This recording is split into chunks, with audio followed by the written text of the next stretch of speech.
PCOS यानी polycystic ovarian syndrome, जिसे polycystic ovarian disease भी कहते हैं, एक सामान्य हार्मोनल प्रॉब्लम है जो मोस्टली रिप्रोडक्टिव एज और चाइल्ड बेयरिंग एज जैसे कि 45 इयर्स की एज की महिलाओं को प्रभावित करता है। PCOS mainly male hormone testosterone और फीमेल हार्मोन प्रोजेस्टेरोन के इम्बैलेंस होने के कारण होता है, जिसके बारे में हम इस वीडियो में आगे बात करेंगे और साथ ही साथ जानेंगे पीसीओएस के सिम्टम्स यानी लक्षणों के बारे में, यह किन किन कारणों से होता है, इसको डायग्नोज कैसे किया जाता है, पीसीओएस का इलाज यानी ट्रीटमेंट, और सबसे इंपॉर्टेंट पीसीओडी को मैनेज करने के लिए क्या क्या होम रेमेडीज और एक्सरसाइज कर सकते हैं जिससे पीसीओएस को बिल्कुल ठीक किया जा सकता है।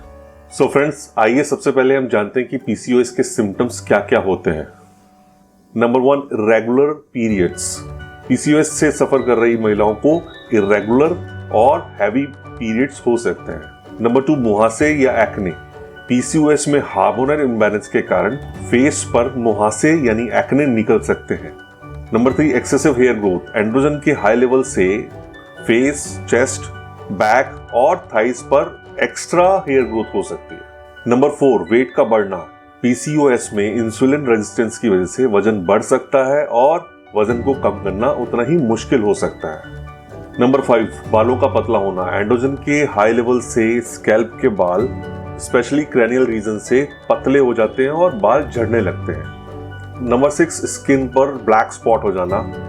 ब्लैक स्पॉट काफी गहरे, धब्बेदार, आमतौर पर गर्दन, कमर या अंडर आर्म्स पर इंसुलिन के काफी हाई लेवल के कारण डेवलप हो सकते हैं। फ्रेंड्स, ये ध्यान रखना बहुत इंपॉर्टेंट है कि पीसीओएस से सफर करने वाली लेडीज में ये लक्षण है या नहीं है, क्योंकि हर महिला इन लक्षणों को अलग अलग तरीके से अनुभव कर सकती है। आइए अब जानते हैं कि पीसीओएस किन किन कारणों से होता है। पीसीओएस का सबसे बड़ा कारण है हार्मोन इम्बैलेंस, जिसमें ओवरी मेल हार्मोन एंड्रोजन बहुत अधिक प्रोड्यूस करती है, जिसके कारण अंडाशय बड़े हो जाते हैं और बहुत ज्यादा सिस्ट बन जाते हैं। Number 2, insulin resistance. शरीर इफेक्टिव रूप से इंसुलिन का उपयोग करने में असमर्थ रहता है, जिससे शरीर में इंसुलिन का स्तर बढ़ जाता है, जिसके कारण पीसीओएस होने के चांसेस बढ़ जाते हैं। Number 3, genetics. पीसीओएस अक्सर परिवारों में चलता है, जिसका मतलब यह है कि पीसीओएस मां से बच्चों में होने के चांसेस बहुत अधिक हो सकते हैं। Number 4, environmental factors. कुछ केमिकल और टॉक्सिक सब्सटेंस के संपर्क में आने में पीसीओएस डेवलप होने का खतरा बढ़ सकता है। ओवरऑल अगर देखें तो PCOS hormonal imbalance, insulin resistance, genetics और एनवायरमेंटल फैक्टर्स सहित कारकों के एक साथ होने के कारण होता है। आइए हम बात करते हैं कि पीसीओएस को कैसे डायग्नोस किया जा सकता है। यदि डॉक्टर को ये डाउट है कि आपको पॉलीसिस्टिक ओवेरियन सिंड्रोम है, तो डॉक्टर आपकी medical history and family history को इवैल्यूएट करके फर्दर ट्रीटमेंट प्लान करने के लिए कुछ टेस्ट रेकमेंड कर सकते हैं, जिसमें पहला है ब्लड टेस्ट। डॉक्टर आपको टेस्टोस्टेरोन, ल्यूटेनाइजिंग हार्मोन जिसे एलएचबी कहते हैं, एफएसएच और इंसुलिन हार्मोन के लेवल को नापने के लिए टेस्ट कराने के लिए सजेस्ट करते हैं। Number 2, ultrasound. डॉक्टर आपको ओवरी के सिस्ट की प्रेजेंस और यूट्रस की लेयर की मोटाई यानी डेप्थ की जांच करने के लिए अल्ट्रासाउंड रेकमेंड करते हैं। Number 3, glucose tolerance test. Insulin resistance और ग्लूकोज मेटाबॉलिज्म का पता लगाने के लिए या उनको इवैल्यूएट करने के लिए डॉक्टर आपको ग्लूकोज टॉलरेंस टेस्ट कराने की सलाह देते हैं। नंबर 4, कोलेस्ट्रॉल और ट्राइग्लिसराइड के लेवल को नापना। डॉक्टर आपकी ओवरऑल हार्ट हेल्थ को इवैल्यूएट करने के लिए या चेक करने के लिए कोलेस्ट्रॉल और ट्राइग्लिसराइड लेवल की जांच करने के लिए रेकमेंड कर सकते हैं। नंबर 5, एंड्रोजन और ईस्ट्रोजन लेवल का पता लगाना। जैसे कि आपको बताया कि पीसीओएस का बेसिक कॉज हार्मोन इम्बैलेंस भी हो सकता है, तो ये बहुत इंपॉर्टेंट है कि इस चीज को इवैल्यूएट किया जाए कि आपकी बॉडी में एंड्रोजन और ईस्ट्रोजन का लेवल क्या है। इसलिए डॉक्टर आपको एंड्रोजन और ईस्ट्रोजन के लेवल का पता लगाने के लिए कुछ टेस्ट रेकमेंड कर सकते हैं। आइए फ्रेंड्स, बात करते हैं पीसीओएस के ट्रीटमेंट के बारे में। पीसीओएस के ट्रीटमेंट में 2 प्रकार की ऑप्शंस अवेलेबल हैं। फर्स्ट एंड वेरी इंपॉर्टेंट, अपनी लाइफस्टाइल में कुछ बेसिक चेंजेस करके। सेकंड है, कुछ मेडिसिन के हेल्प से भी पीसीओएस का ट्रीटमेंट किया जा सकता है। फ्रेंड्स, यहाँ मैं आपको बताना चाहूंगा कि lifestyle modification is the main की ट्रीटमेंट फॉर द पीसीओएस, जिससे आपको मेडिसिन पे कम से कम डिपेंडेंट होना पड़े। लाइफस्टाइल मॉडिफिकेशन में पहला ऑप्शन है वेट लॉस। अगर आपका वजन ज्यादा है और आप वेट लॉस करते हैं तो आपके मेटाबॉलिज्म इंप्रूव होगा, जो कि आपको हेल्प करता है इंसुलिन की क्वालिटी और अन्य हार्मोन्स के फ्लो इंप्रूव करने में, जो कि ओवरऑल आपके ओवरी में ओवम बनने, और अगर आप प्रेगनेंसी प्लान कर रहे हैं तो वेट लॉस से आपको ये सब अचीव करने में काफी हद तक हेल्प मिल सकती है। सेकंड ऑप्शन है healthy and balanced diet. Yes friends, healthy diet is another की टू क्योर पीसीओएस सिग्निफिकेंटली, और ये काफी स्टडीज से भी प्रूव हो चुका है।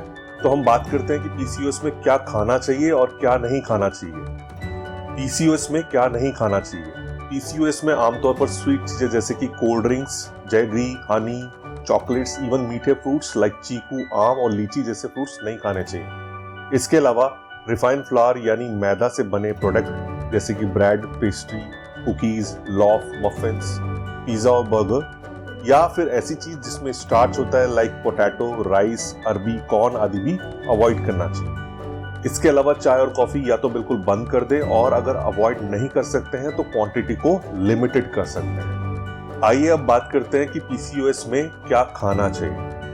पीसीओएस में आप कोशिश करें प्रोटीन रिच डाइट को ज्यादा लें, जैसे कि चना दाल, राजमा, लो फैट डेयरी प्रोडक्ट्स, और अगर आप नॉन वेजिटेरियन हैं तो आप अंडा, चिकन, फिश आदि भी ले सकते हैं। और ध्यान रहे आपके डाइट में कार्ब्स एक लिमिटेड रिक्वायर्ड क्वांटिटी में ही हो, अदरवाइज आपको वेट लॉस करने में प्रॉब्लम हो सकती है। इसके अलावा आप ग्रीन लीफी वेजिटेबल खा सकते हैं, नट्स जैसे कि अखरोट और बादाम जो कि हेल्दी फैट और प्रोटीन में रिच होते हैं, उन्हें भी आप अपनी डाइट में शामिल कर सकते हैं। और ऑयल में आप trans fat free oil, rice bran और ऑलिव ऑयल यूज कर सकते हैं। थर्ड ऑप्शन है एक्सरसाइज। एक्सरसाइज करने से आपकी इंसुलिन क्वालिटी इंप्रूव होती है, जिससे आपका मेटाबॉलिज्म और डाइजेशन भी इंप्रूव होते हैं और आप ज्यादा कॉन्फिडेंट, फिट और एनर्जेटिक फील करते हैं, जो कि आपको हेल्प करता है पीसीओएस के सिम्टम्स को कम करने या ठीक करने में। आप एक्सरसाइज में किसी भी तरह की एक्सरसाइज या तो अपने घर या जिम में जाकर कर सकते हैं, लेकिन रेगुलर एक्सरसाइज यानी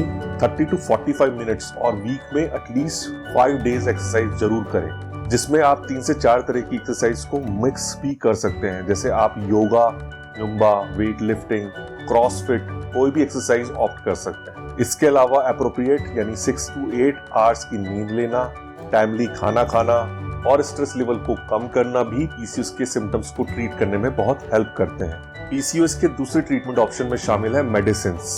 पीसीओएस में सिम्टोमेटिक मेडिसिन्स रेकमेंड की जाती है, यानी आपको पीसीओएस में जो सिम्टम्स हैं उन्हीं को ट्रीट करने के लिए मेडिसिन दी जाती है। बाकी चीजों को लाइफस्टाइल मॉडिफिकेशन से ही ट्रीट करना बेहतर माना जाता है।